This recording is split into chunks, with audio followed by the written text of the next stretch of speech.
It was a long and tiring day. It seemed like I was constantly on the phone and putting out fires. For some reason, it seemed like everyone wanted an update on their account today. I was anticipating a restful night, but that didn't happen. I got home at the usual time, so it was obvious that I was destined to catch them exactly where I found them.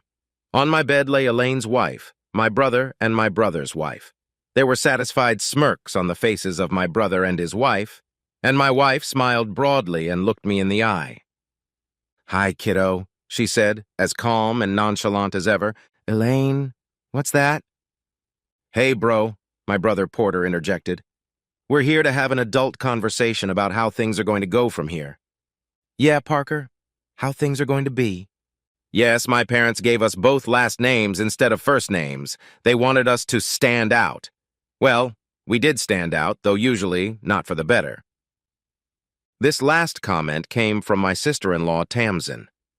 She and I never got along, mostly because I thought she was a bitch, and she took offense that I didn't bow down to her and put her on the pedestal she thought she deserved. Of course, I didn't like my older brother very much either. He was a bully and a condescending asshole. I loved my wife, but now I was seriously reconsidering. "Well, it looks like we need to have an adult conversation. Do you mind if I change first?" I asked.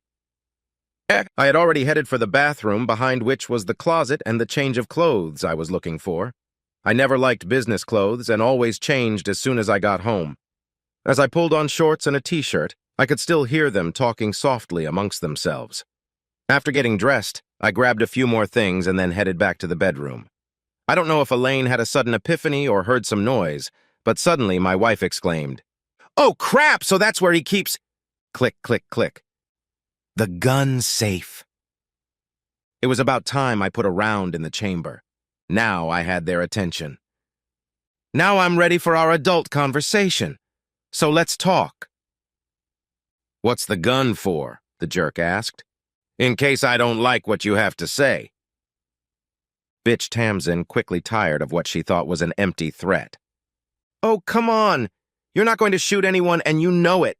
The damn thing probably isn't even loaded." She threw off her blanket and climbed out of bed, apparently deciding that this was the place to take action. I had never seen her naked before, though I really wanted to, but that suddenly changed. Her big breasts were just as stunning as I had imagined. Porter and Elaine were just as fixated on what Tamsin was showing off. The shot at the headboard of the bed, and presumably the wall behind it, about 6 inches from my brother's head, caught them and Tamsin off guard. They all looked at me, shock written all over their faces. "First, let me thank you, Tamsin, for giving me the opportunity to see you naked off my wish list. You have amazing breasts." She even smiled. The bitch clearly genuinely appreciated the compliment. Unbelievable as hell. But then I saw an opportunity to offend my wife a little. I looked at her. "I'm sorry, Lainey, but your breasts have always been too small for me." She lowered her gaze to her breasts, which were now exposed because of the shifting bedspread. "You always said you liked my breasts, that anything bigger than a handful was a waste of time." "Well, of course I did.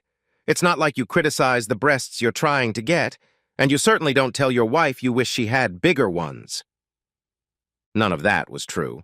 I loved her breasts, equally loved breasts of any size, but I knew she was self-conscious about them, especially after seeing Tamsin, and perhaps more importantly, after seeing Tamsin in a bikini. Now that was a sight to behold. Oh, back to the story. "So, Tamsin, if you don't want your husband's head blown off, I'd suggest you get back in that bed." She did so, though now keeping some distance between her and Porter. And I also noticed that she didn't pull the covers over her breasts, leaving them bare for my pleasure. Narcissistic bitch. But I admit to enjoying the view. And Elaine left her breasts uncovered too, and I think my brother realized it wasn't for his benefit. "Now that we've got that sorted out," I continued, "who wants to go first?" I moved my gaze from one face to the other, waiting for one of them to speak. I assumed they expected me to be more submissive, as they dictated my new subordinate role in the unholy foursome they intended to create, and now I didn't know what to do or say. "No? No one? All right then, I'll go first and tell you what I've managed to find out so far. The three of you are obviously in a sexual relationship. There's no doubt about that, I suppose. You're very comfortable lying naked in bed together, so I assume it's been going on for some time. And that was your big discovery. You were here waiting for me to come home so I could see that Elaine had screwed you both and that you intended to continue. I suppose you wanted to humiliate me and put me in some kind of submissive role. How am I doing? My question was met with silence as both Elaine and Tamsin cast glances in the direction of their co-conspirators, as if expecting one of them to say something. I wondered whose plan this was and why they didn't just continue sleeping behind my back, at least as far as they were concerned. What? No feedback? Okay, I'll just continue then. So it's assumed that you were just going to dump all of this on me and expect me to accept it, or at least accept it. What, I wonder, made you think that? Maybe I did something that made you think I was just going to walk away? I shifted my gaze from face to face again, looking for an answer, a confession, and I thought I noticed an almost imperceptible shake of Elaine's head, but I could have been wrong. Okay, so you didn't think I'd just accept it. That suggests that you thought there was some way to get me to accept it. All three of them involuntarily looked at me when I said the word force, so I realized I was on the right track. Oh boy, that's quite a reaction. Does anyone want to elaborate on their plan? Anyone? You know, for people who wanted to talk, you're not very talkative. How can you get me to accept this? Let's look at the options. The most obvious ploy is to use our children against me. Oops, no kids, that won't work. How about threatening my reputation? But no, my reputation will only suffer if I go along with your plan. Only my loving wife's reputation will suffer when everyone finds out she's a whore. That won't make me do it. I'm stumped. I really tried to encourage any of them to say something and was amazed that none of them did. Well, the only thing I can think of is some kind of legal trouble. I saw them flinch. Legal problems then. But I'm not doing anything illegal except maybe speeding, but I don't see how that would work. No, it would have to be something that could result in actual jail time. What then? I sat for a moment, pondering, and then sincerely and literally snapped my fingers. Wait a minute. I think I've figured it out. The computers at work have flagged some of my accounts to check for irregularities, the kind of errors that could get the attention of one of the regulators and land me in jail for fraud. Of course, that wouldn't work either. Again, their heads shifted, this time glancing at each other. This was obviously the linchpin of their plan, which they must have thought was fail-safe. They must also have wondered how I'd gotten to it so quickly and why it hadn't worked. It wouldn't have worked because all the bugs are in the master file on the central server. But I keep the originals on my own secure computer that only I have access to, and when I make any updates or changes, I update the entire file so all the changes will be overwritten. If there is any investigation, I can easily prove that the mistakes were not made by me. Plus, the system keeps track of who is making the changes, so it will be obvious that it wasn't me. None of the three people sitting in front of me were too tech-savvy even on a normal level. They had no idea of the layers of security that had been put in place to protect our clients' information and catch those who tried to jeopardize it. That certainly explains all the strange things that happen at work, but that requires access to the master file, and none of you have that. In fact, the only people who can have access to my master files are my boss, Mr. Herman, and his boss, Mr. Bennett. I can't imagine Mr. Bennett doing something like this. But Mr. Herman? He might be subject to a little influence, a little manipulation. But how could he convince himself to jeopardize his freedom and his career by doing something like this? Does anyone have any suggestions? I looked around, but there was no answer. That didn't surprise me. I was very close to home at this point. Obviously, they thought they had completely fooled me. Mr. Herman is very smart. This I admit to him. But he's not very good with computers, and he's kind of lonely and awkward. He's very introverted, so I'm willing to bet the opportunity to screw a couple hot women, say you, my dear wife, and you, my slutty sister-in-law. I bet that would be incentive enough for a guy like that. I wonder what he would say to law enforcement about the coercion offered to him. Thoughts? They just sat there looking as defeated as they were. It was sad, really. They thought they were going to make it. You see, I had noticed the discrepancy in my accounts a long time ago, and I had proof that Mr. Herman had done it. I went to him, talked to him face to face, and he told me what he was doing and why. The rest was not difficult to find out. With the information Mr. Herman gave me, including the revelation that Tamsin had done him a sexual favor, and Elaine had promised to sleep with him. I also monitored Elaine's email account. From all of this, I realized what they were up to. I was making a lot more money than my brother, whose dreams of becoming a professional athlete never had a chance. He worked hard, but he just lacked talent. He somehow latched onto Tamsin, whom he met while visiting a local strip club, and talked her into marrying him. She felt like the sun was shining out of his ass. He was making barely $30,000 a year, and that was only with overtime. They never had much money, and they planned to force me to support them all with the threat of jail hanging over my head.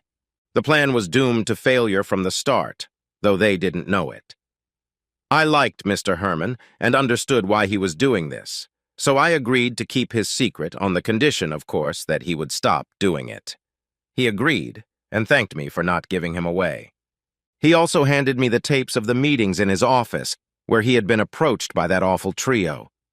Because of the rules we had to follow, he recorded everything that went on in his office. They weren't just offering incentives, they were threatening what would happen if he didn't accept. "What do you want, Parker?" Tamsin asked, finally engaging in the conversation they so badly desired. "You've obviously figured it out. You've defeated us. So what do you want?" "Well, Tamsin, I confess the first thing I thought of was to have some fun with your breasts. I've heard my asshole brother brag about them often enough, and frankly, they're not one of Elaine's strong points." Tamsin smiled again at the compliment, while my wife frowned. "But that would just bring me down to your level, so I'm agreeing to a no-contest divorce with an 80/20 property split, no alimony, and you'll have nothing to do with my pension. It's not much, but it's mine." "That's ridiculous. Why should I agree to that?" "Because I could send you to jail and take everything. Isn't 20% and your freedom better than nothing?" She agreed, albeit reluctantly. Apparently, she had counted on a trouble-free life, and the whole thing was an incredible disappointment. Epilogue. The divorce did go quickly. The judge asked why she had agreed to such an unequal division, and I wondered briefly what she would say. Was she willing to risk jail herself to get me in trouble? After all, technically what I'd done was blackmail, and by exposing me, she'd expose herself. "I treated him badly and he deserved it," was all she said. The judge signed the agreement, and it was finalized a few months later. To my surprise, Mr. Herman began giving me rave reviews, and I was soon promoted. My brother, on the other hand, became depressed when his plan didn't work out, and the prospect of working a shitty job for the rest of his life caused him to drink more and underperform, and he was let go. Tamsin finally realized what was in store for her if she stayed with him and divorced him. She was still young and hot and went back to the strip club where Porter found her. She makes more money than he does and is doing pretty well for herself. Now she says she married him because she wanted out of the business and he didn't mind her being a stripper, but she was willing to do what she had to do. From what I heard, Porter worked the night shift as a security guard making minimum wage. After the divorce was finalized, Tamsin showed up at my front door. I was wary of her appearance until she pulled up her top, exposing her braless breasts, and offered me the sex I'd talked about during the confrontation. I'm embarrassed, well, not really, to say that I agreed and did the same thing a few more times. We don't date, of course, but she comes over to my place a few times a week and we have fun like animals. Now I understand why Porter liked her so much. She's willing to do anything. She usually goes home afterward, but sometimes she stays the night. It would certainly stop if either of us met someone, but I don't think either of us are looking now. Elaine was not happy when she heard this. She came over that evening, angry that I was screwing that slut, and offered herself in Tamsin's place. I declined, but offered to let her join us occasionally, provided Tamsin agreed, which she did, but no more than twice a week. So I have a great job that I love, and as much no-strings-attached sex as I can handle. And, truth be told, more than I can handle, leaving Elaine and Tamsin to occasionally play together while I relax and observe. Life is good.